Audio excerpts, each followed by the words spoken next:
वही बात कहता है जो मैं कह रहा हूं, उससे एफिडेविट नहीं मांगता है। हलफनामा देना होगा या देश से माफी मांगनी होगी, तीसरा विकल्प नहीं है।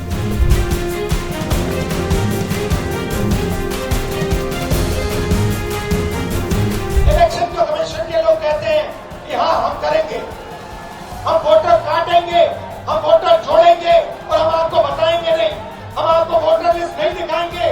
क्या कर लोगे? मैं आपको बताता हूं क्या कर लेंगे।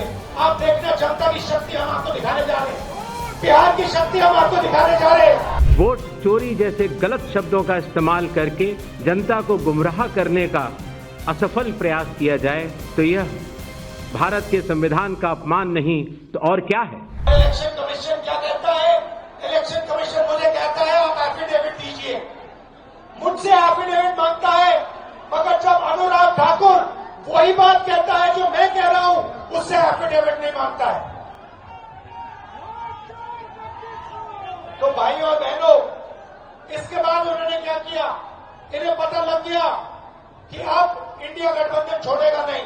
इन्हें पता लग गया कि हम बात समझ गए हैं, वोट चोरी कैसे होती है, हम डुप्लीकेट वोटर की बात समझ गए हैं, फेक एड्रेस की बात समझ गए हैं, फॉर्म 6 की बात समझ गए हैं। तो इन्होंने अब नई तरकीब निकाली है, SIR, वोट काटा है।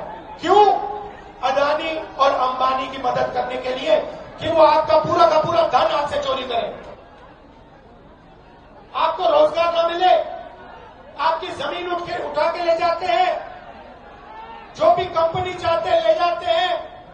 और अब जो आपका हक है, जो आपको संविधान देता है, जो आखिरी चीज बची है गरीबों के हाथ में, वोट, वो भी आपके हाथ से वो छीनने की कोशिश कर रहे हैं। और खुलेआम, बिना डरे, इलेक्शन कमीशन के लोग कहते हैं कि हाँ हम करेंगे, हम वोटर काटेंगे, हम वोटर जोड़ेंगे और हम आपको बताएंगे नहीं, हम आपको वोटर लिस्ट नहीं दिखाएंगे। क्या कर लोगे? मैं आपको बताता हूं क्या कर लेंगे। आप देखना, जनता की शक्ति हम आपको दिखाने जा रहे हैं, बिहार की शक्ति हम आपको दिखाने जा रहे हैं। अगर आरोप 1.5 लाख मतदाताओं का हो तो क्या बिना किसी सबूत के, बिना किसी हलफनामे के 1.5 लाख मतदाताओं को नोटिस जारी कर दिया जाए? क्या यह न्याय संगत होगा? कानून में न प्रावधान है, न कोई शपथ पत्र है, न कोई एविडेंस है, न कोई सबूत है, तो क्या 1.5 लाख नोटिस जारी करके उन मतदाताओं को एसडीएम के दफ्तर में बुलाया जाए और यह कहा जाए कि आप फर्जी हैं? क्या मतदाता चुनाव आयोग से यह नहीं पूछेगा कि आपके पास क्या सबूत है? आज भी आपके मीडिया में चल रहा है, जितने नाम लिए गए सब एक एक करके सामने आ रहे हैं। और अगर चुनाव आयोग ने उनको नोटिस दिया होता तो हमारी साख गिरती कि बढ़ती? किसी ने सवाल पूछा था तो मैंने सोचा बतलाता चलो। बिना किसी सबूत के किसी भी वैलिड मतदाता का नाम नहीं कटेगा। चुनाव आयोग हर मतदाता के साथ चट्टान की तरह खड़ा हुआ है। अगर कोई सोचता है कि एक पीपीटी देकर, जो कि चुनाव आयोग के आंकड़े नहीं हैं, चुनाव आयोग ने मतदाता सूची जरूर दी है, लेकिन पीपीटी में गलत तरीके से एनालाइज करना, गलत आंकड़े देना और यह कहना कि पोलिंग ऑफिसर ने कहा है कि इस महिला ने 2 बार वोट दिया है, इतने संगीन विषयों पर बिना हलफनामे के चुनाव आयोग को काम नहीं करना चाहिए। यह संविधान और कानून दोनों से विरुद्ध में होगा। और यह भी मैं आपको बतलाना चाहता हूं कि यह सवाल जो आया था ट्रस्ट, मैंने आपको पहले भी कहा था कि जहां तक मतदाताओं की बात है, हिंदुस्तान में 60% से ज्यादा वोटिंग होती है। जो दुनिया के बड़े बड़े जनतंत्र जिसके लिए सोच सकते हैं, दुनिया का सबसे बड़ा जनतंत्र है भारत। दुनिया का सबसे बड़ी मतदाता सूची हमारे पास है, लगभग 90 करोड़ से 100 करोड़ के बीच में।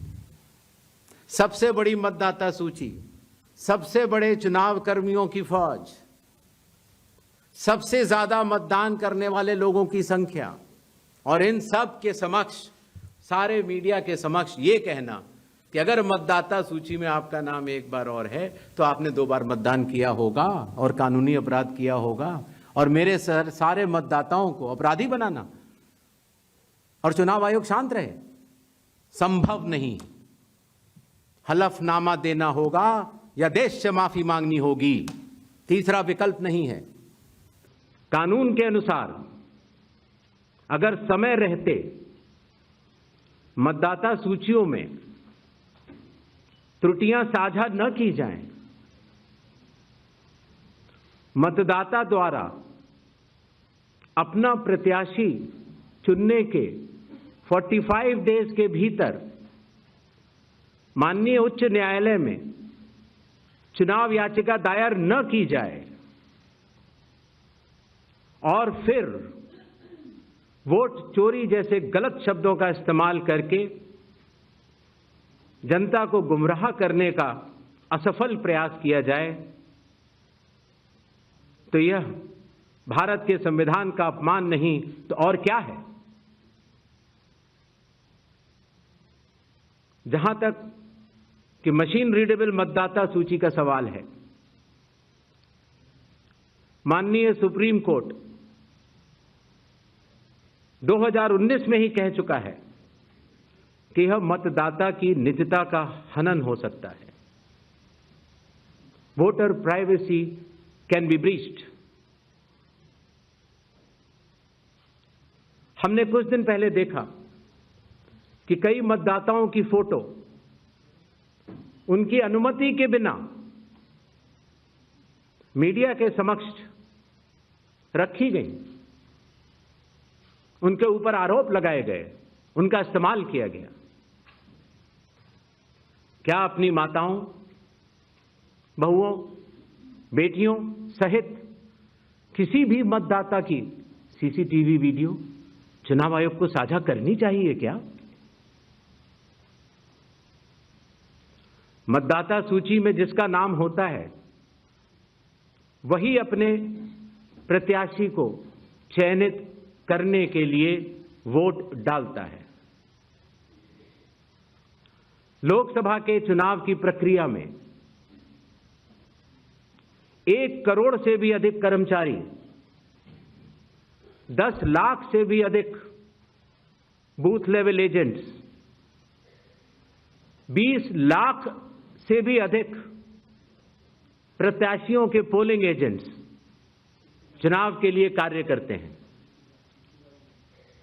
इतने सारे लोगों के समक्ष इतनी पारदर्शी प्रक्रिया में क्या कोई भी मतदाता वोट की चोरी कर सकता है?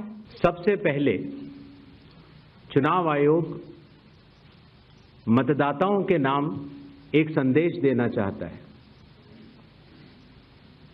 भारत के संविधान के अनुरूप भारत का हर नागरिक जो 18 वर्ष की आयु पूरी कर चुका हो, उसे मतदाता अवश्य बनना चाहिए और मतदान भी अवश्य करना चाहिए। आप सभी जानते हैं कि कानून के अनुरूप हर राजनीतिक दल का जन्म चुनाव आयोग में रजिस्ट्रेशन से ही होता है। तो फिर चुनाव आयोग उन्हीं राजनीतिक दलों में भेदभाव कैसे कर सकता है? चुनाव आयोग के लिए न तो कोई विपक्ष है, न तो कोई पक्ष है, सब समकक्ष हैं। चाहे किसी भी राजनीतिक दल का कोई भी हो, चुनाव आयोग अपने संवैधानिक कर्तव्य से पीछे नहीं हटेगा। कुछ मतदाताओं द्वारा दोहरे मतदान के आरोप लगाए गए, सबूत मांगने पर जवाब नहीं मिला। ऐसे मिथ्या आरोपों से न तो चुनाव आयोग डरता है और न ही कोई मतदाता। जब चुनाव आयोग के कंधे पर बंदूक रखकर भारत के मतदाताओं को निशाना बनाकर राजनीति की जा रही हो, तो आज चुनाव आयोग सबको स्पष्ट करना चाहता है कि चुनाव आयोग निडरता के साथ सभी गरीब, अमीर, बुजुर्ग, महिला, युवा सहित सभी वर्गों और सभी धर्मों के मतदाताओं के साथ बिना किसी भेदभाव के चट्टान की तरह खड़ा था, खड़ा है और खड़ा रहेगा। चुनाव आयोग जो कि एक एक मतदाता को ढूंढकर उसका वोट डलवाता है।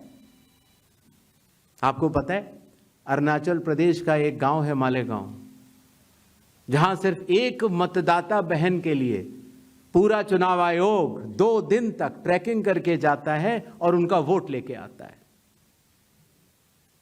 वही चुनाव आयोग जो गिर फॉरेस्ट के पीछे एक महंत हैं, उनके लिए 1.5 दिन की ट्रैकिंग करने जाता है, पूरा वोट बूथ बनाता है और वोट लेके आता है। उस कर्मठता से, और आज से नहीं, 75 सालों से उस विरासत से, कर्मठता से कार्य करने वाले चुनाव आयोग के ऊपर अगर निराधार आरोप आप मतदाता सूची और मतदान को मिला के और जनता के सामने अगर ये कहें कि चोरी हो रही है, तो ये गलत बात है। जनता सब समझती है। किसी व्यक्ति के अगर 2 जगह वोट भी हों तो भी वो एक ही जगह वोट करने जाता है। 2 जगह वोट करना कानूनी अपराध है। और अगर कोई भी व्यक्ति ऐसा कहता है तो सबूत तो चाहिए। सबूत मांगा था, मिला नहीं। इसी तरीके से जिन लोगों के पास घर नहीं होता, आप लोग भाग्यवान हैं। कई लोगों के पास घर नहीं होता, लेकिन उसका नाम भी मतदाता सूची में होता है। और उसका पता क्या दिया जाता है? उसका पता वो जगह दी जाती है जहां वो व्यक्ति रात को सोने आता है, कई बार सड़क के किनारे, कई बार पुल के नीचे, या कई बार लैंप पोस्ट के किनारे। और फिर अगर ये कहा जाए कि वो फर्जी मतदाता है, ये हमारे गरीब मतदाताओं, बहनों, भाइयों और बुजुर्गों के साथ एक बहुत बड़ा खिलवाड़ है। 0 नंबर। आपको पता है इस देश में करोड़ों लोगों के घरों के पते के आगे 0 नंबर है। क्यों? क्योंकि पंचायत, म्यूनिसिपैलिटी, जिस घर में वो रहते हैं, उन्होंने उनका नंबर नहीं दिया। शहरों में अनऑथराइज्ड कॉलोनीज हैं जहां उनको नंबर नहीं है, तो वो अपने फॉर्म में क्या पता भरें? तो चुनाव आयोग के निर्देश कहते हैं, अगर ऐसा कोई भी मतदाता इस देश में है, चुनाव आयोग उसके साथ खड़ा है और उसको नोशनल नंबर देगा। और चूंकि कंप्यूटर में जब उसको भरते हैं तो वो 0 दिखता है। इसका अर्थ ये नहीं है कि वो मतदाता नहीं है। मतदाता बनने की शर्तों में आपका पता इतना अनिवार्य नहीं है जितनी कि आपकी नागरिकता और आपके 18 वर्ष की आयु पूरा होना, और जितना कि आप उस बूथ के आजू बाजू में रहते हैं। इन अनिवार्यताओं के तहत ही आपका वोट बनता है।